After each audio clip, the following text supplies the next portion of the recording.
చేద్దాం చేద్దాం అని అనేసుకుంటానే ఉంటున్నాను, కానీ అస్సలు కుదరట్లేదు. ఎందుకంటే ఓ పక్క జాబు, ఓ పక్క ఇంట్లో పని, అలానే ఓ పక్క యూట్యూబ్ రన్ చేయటం, ఇవన్నీ చేయటము మనం చెప్పడానికి బాగానే ఉండేది, కానీ చేసే వరకే తెలిసిద్ది.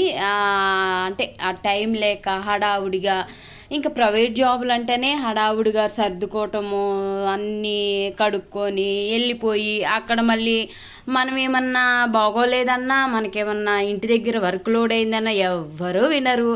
అక్కడ పని అక్కడే ఉంటుంది, ఎక్కడ పని అక్కడే ఉంటుంది. ఏ పని కూడా తీసేయటానికి లేదు, అలానే ఏ పని చేయకుండా మనం తప్పించుకోవటానికి కూడా లేదు. మొన్న ఏదో కొంచెం పేపర్లు కావాలని హడావుడిగా, ఎందుకంటే పేపర్లు కావాలి, దొరకట్లేదు. ఇంకా మరి మనదేమో చిన్న ఇల్లు, ఆ ఇంట్లో మరి వస్తువులు కొంటే అంతగా సరిపోవట్లేదు. సరేనని ఇంకా మనకేమన్నా సొంత ఇల్లు కూడా కాదనేసి ఇక కొన్ని అయితే బయట పెట్టాలని ఇలా ర్యాక్స్ది అయితే కొన్నాను, ప్లాస్టిక్ది. ఇంకా దీంట్లో ఏమన్నా పెట్టుకోవటానికి బాగుండిద్ది అనేసి కొన్నాను. కొన్నట్టుగానే బాగానే ఉంది, మాకు చాలా వరకు కూడా ఇది కవర్ అవుతుంది. కాకపోతే మొన్న చెక్ బుక్లు అంటే ఏవో బ్యాంకుల మీద సంతకం చేయటానికి కాదు, ఒక పేపర్ కావాలి. అలానే కొన్ని బ్యాంక్ పేపర్లు కూడా మిస్ అయినాయి. అలానే కొంచెం ముత్తూట్ ఫైనాన్స్లో గోల్డ్ పేపర్లు కూడా మిస్ అయినాయి. ఇంకా దానికోసం అనేసి ఇంకా తీసి అంత హడావుడిగా ఎట్లా పడితే అట్లా పెట్టేసాము. ఈరోజు సండే కదా, కొంచెం సర్దుదాంలే అన్నట్టుగా కొంచెం అయితే ఇల్లు అదంతా క్లీన్ చేసుకున్న తర్వాత ఇంకా ఈ పేపర్లన్నీ మార్చేసి ఫస్ట్, అంటే ఇక్కడ ఏంటంటే మాది కొంచెం ఓపెన్ ప్లేస్ ఉండదు కాబట్టి దుమ్ము బాగా వచ్చిద్ది. వర్షాకాలంలో నేను ఎప్పుడు కూడా కట్టలు వాష్ చేసి అన్నీ వాష్ చేస్తాను. మరి ఇప్పుడేమో కొంచెం జాబ్ మీద పని అంతగా కుదరట్లేదు.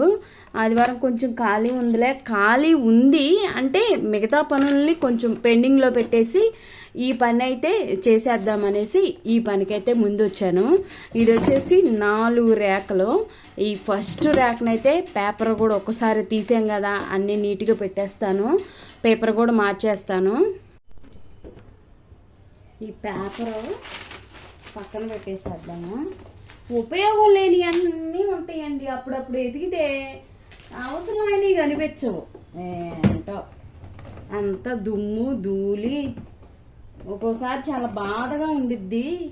ఎందుకంటే మాకంటూ ఒక ఇల్లు ఎప్పుడు వచ్చిద్దానని నిజంగా 11 సంవత్సరాల నుంచి అద్దులు కట్టి బెడ్షీట్లు పెట్టుకోవటానికి, సరిగ్గా ఒక 10 జతలు పెట్టుకోవటానికి షెల్ఫ్లు సరిపోక చాలా ఇబ్బంది పడుతున్నాము. అంటే ఎవరి మీద కోపం లేదు, మా మీద మాకే కోపము. ఎందుకంటే ఎందుకు ఇన్ని సంవత్సరాలు, 12 సంవత్సరాలు అయిపోతుంది, ఒక చిన్న ఇల్లన్నా ఉంటే ఇంకా ఎన్ని సంవత్సరాలు.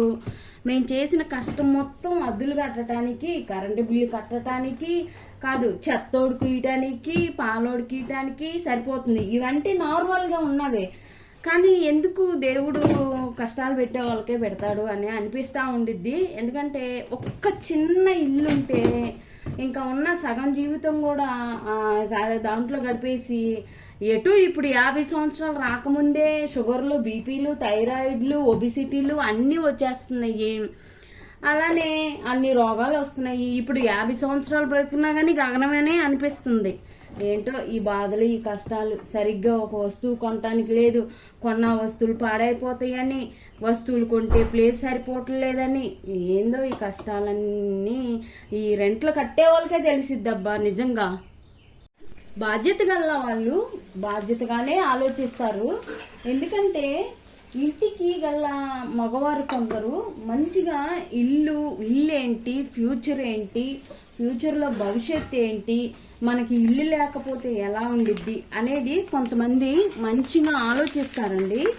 ఆలోచించుకొని ఉన్న దాంట్లో సర్దుకొని, అలానే ఎలా సేవ్ చేసుకొని మనం ఒక ప్రతి ఒక్క మనిషికి కూడా ఒక కళ ఉండిద్దండి. కళ అంటే కొంతమందికి ఒక కళ ఉండిద్ది, కొంతమంది కళలు లేనోళ్ళు మనుషులు కారండి. అలానే ప్రతి మనిషికి కూడా కళ ఉండిద్ది. ఏదో ఒకటి సంపాదించాలనో, లేకపోతే కొంత బంగారం కొనుక్కోవాలనో, లేకపోతే మంచి ఇల్లు కొనుక్కోవాలని చాలా ఉండిద్ది. ఒక మిడిల్ క్లాస్ వాళ్ళకి మరీ అంత హై ఎక్స్పెక్టేషన్స్ ఉండవు. ఏంటంటే నార్మల్గా ఉన్న వాళ్ళకి ఒక మంచి ఇల్లు, మనకంటూ ఫ్యూచర్లో కొంచెం డబ్బులు. ఎందుకంటే ఇప్పుడు ఎట్లా ఉందంటే హాస్పిటల్కి వెళ్తే మన జీవితం సరిపోదండి. అంటే నార్మల్ మనకు ఇప్పుడు ఏంటంటే నేను ఎవరి గురించి చెప్తున్నాను అంటే ఒక సామాన్య ప్రజల గురించి చెప్తున్నాము. మేము ఒక సామాన్యులం కాబట్టి, మేము ఒక చిన్న జాబ్ హోల్డరం కాబట్టి నా సిచ్యువేషనే నేను ఎక్కువగా చెప్తున్నాను. దీంట్లో ప్రతి ఒక్కరు కూడా ఫస్ట్ ఉండే కళ ఒక ఇల్లు అండి. మనకు ఉన్నా లేకపోయినా, తిన్నా తినకపోయినా ఖచ్చితంగా ఒక ఇల్లు అనేది కంపల్సరీగా ఉండాలి. ఎందుకంటే మనకేమన్నా అయినా కానీ మనం ఎవరు బయటికి పంపించే వాళ్ళు ఉండరండి. అదే అద్దె ఇంట్లో ఉన్నామనుకోండి, కనీసం మనకి ఏదైనా బాగోపోతే మన రెంట్లో పక్కన పెడితే కనీసం ఇంటికి కూడా రానివ్వరు, అంటే ఇంటి వైపుకి కూడా రానివ్వరు అనమాట. అలాంటిది కొంతమంది ఇది ఆలోచిస్తారండి. కొంతమంది ఏంటంటే ఏముంది ఏముంది ఏముందిలే అనేవాళ్ళు, బాధ్యత లేని వాళ్ళు ఖచ్చితంగా చెప్తున్నాను, ప్రతి ఒక్కరికి బాధ్యత ఉండాలి. ఎందుకంటే ఇప్పుడు రోజుల్లో ఆడవాళ్ళు కూడా సమానంగా జాబ్ చేస్తున్నారు. కాకపోతే ఈ సమాజం ఏంటంటే మగవాళ్ళకి ఇచ్చేంత ఇది కానీ, మగవాళ్ళకి ఇచ్చేంత ఇది కానీ ఆడవారికి కొంచెం, ఆడవారికి కూడా ఏం తక్కువ కాదు, కొద్దిగా తక్కువ ఉంటుంది, అంతకు మించి ఏం లేదు. సో ఇప్పుడు ఏంటంటే మనం ఒక ఇల్లు కొనాలి అని అంటే ఆడవాళ్ళు కూడా రియల్ ఎస్టేట్ చేస్తున్నారు, ఆడవాళ్ళు కూడా అన్నీ చేస్తున్నారు. కాకపోతే కొంచెం రెస్పెక్ట్ అనేది మగవాళ్ళకు ఉంటుంది కాబట్టి మళ్ళీ బాధ్యతగా ఉండాలండి. బాధ్యత లేని వాళ్ళని ఏం చేయాలి చెప్పండి? ఏమన్నా అన్నామంటే ఇల్లు ఎందుకు కాదు, ఇల్లు ఎందుకు, ఇల్లు లేకుండా ఎక్కడ ఉంటారండి? నాకు అర్థం కాదు అసలు. కాదు ఇల్లెందుకు అంటే రేపటి రోజున ఏమన్నా అయితే ఇంటి ఓనర్స్ లోపలికి కూడా రానియరు అసలు. అది సపోజ్ ఏమన్నా అయిందనుకోండి, వాళ్ళు ఇంటి లోపలికి కాదు కదా, వాళ్ళ రెంట్ అయితే వాళ్ళు కట్టాలి, అంటే వాళ్ళది తప్పని కాదు. కాకపోతే ఏంటంటే బాధ్యత ఉండాలి. మా ఇంట్లో కూడా అంతే, బాధ్యత లేదు అని కాదు. మాట్లాడితే ఎందుకు, సొంత ఇల్లు ఎందుకు, ఇల్లు కొనాలంటే కష్టము అనేసి, అంటే కష్టము. ఇల్లు కొనాలంటే మధ్యతరగతి వాళ్ళకి, చిన్న చిన్న జాబులు చేసే వాళ్ళకి కష్టంగానే ఉంటుంది.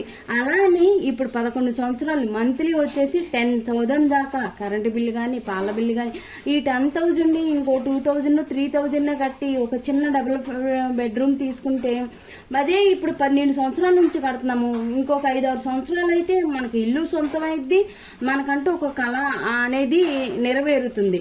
అది చాలా మంది ఆడవాళ్ళు ఇలా ఆలోచిస్తారు, కానీ కొంతమంది మగవాళ్ళు ఆడవాళ్ళని మించి ఆలోచిస్తారండి. కొంతమంది మగవాళ్ళు లైట్ తీసుకుంటారు, ఇప్పుడు తిన్నామా ఇప్పుడు అయిపోయిందా అన్నట్లుగా ఉంటారు. నేను ఇంట్లో చాలా రోజుల నుంచి కూడా ఒక మంచి ఇల్లు మనకు తగ్గట్టుగానే, అంటే ఇల్లు కొనాలన్న అసలు ధ్యాస కానీ ఆలోచన కానీ అసలు ఇంట్లో వాళ్ళకి లేదండి. ఎన్ని రోజులని ఉంటాము అద్దెళ్ళల్లో కాదు, ఎన్ని రోజులని ఉంటాము. నేను చెప్తే నా మాటని తీసేస్తా ఉంటారనమాట. అంటే మిగతావన్నీ బాగానే ఉంటాయి, కాకపోతే మనం ఓకే ఇప్పుడంటే ఉన్నాము, ఇంకా కొన్ని రోజులకి మనకు వయసు అయిపోయిద్ది. మరి అప్పుడు ఎవరు రాణిస్తారు? అద్దున్న వాళ్ళు ఎందుకు రాణిస్తారని నా బాధ అండి. మా ఊర్లో 2-3, అంటే మా పల్లె గురించి చెప్తున్నాను. మా ఊర్లో 2-3 ఉంటారు, 3-4 ఉంటారులేండి. నిజంగా వాళ్ళకి దండేసి దండం పెట్టుకోవచ్చండి. ఎందుకంటే ఒక భార్యని, వాళ్ళ కుటుంబాన్ని ఎలా పోషించాలి, వాళ్ళకి అలవాట్లు కానీ, నాకంటే మేము అప్పుడప్పుడు, మేము 90s కిడ్స్ కాబట్టి మేము అప్పుడప్పుడు అనుకుంటామండి, నిజంగా అలాంటి వాళ్ళు భార్యని మంచిగా చూసుకో. ఎందుకంటే మేము చిన్నప్పటి నుంచి వాళ్ళని చూస్తున్నాం కదండి. నిజంగా వాళ్ళకున్న పద్ధతులు కానీ, వాళ్ళకున్న అలవాట్లు కానీ, నిజంగా వాళ్ళకి అసలు ఏం అలవాట్లు ఉండవండి. నిజంగా అంటే అలవాట్లు లేని వాళ్ళందరూ కొంతమంది మగవాళ్ళు కాదు అట్లా అంటారు, కానీ కుటుంబం పట్ల బాధ్యత అందరూ ఉంటారు, కానీ ఇంకొంచెం వాళ్ళకి బాధ్యత కానీ, మంచితనం కానీ, ఒకరు గొడవలకు వెళ్ళకుండా ఉండటం కానీ, ఒకరు తగాదాలు పెట్టుకోకుండా ఉండటం కానీ, కుటుంబంలో భార్యని మంచిగా చూసుకోవటము, పిల్లల్ని మంచిగా చూసుకోవటము, ఇట్లా వాళ్ళకి వంకలు పెట్టడానికి లేదండి అసలు. అంటే మేము చిన్నప్పటి నుంచి చూస్తున్నాం కాబట్టి ఏమన్నా వాళ్ళకి వంకలు పెడదామా అనేసి అంటే అస్సలు ఏమి లేవు కూడా. అంత మంచి వాళ్ళండి వాళ్ళు. అంటే మంచి వాళ్ళంటే వాళ్ళకు మళ్ళీ వెళ్ళి మనసుల్లో దూరి చూడడం అవసరం లేదండి. కాకపోతే వాళ్ళు చిన్నప్పటి నుంచి ఉండే విధానం కానీ, కుటుంబం పట్ల ఉండే విధానం కానీ, ఇవన్నీ అన్నమాట.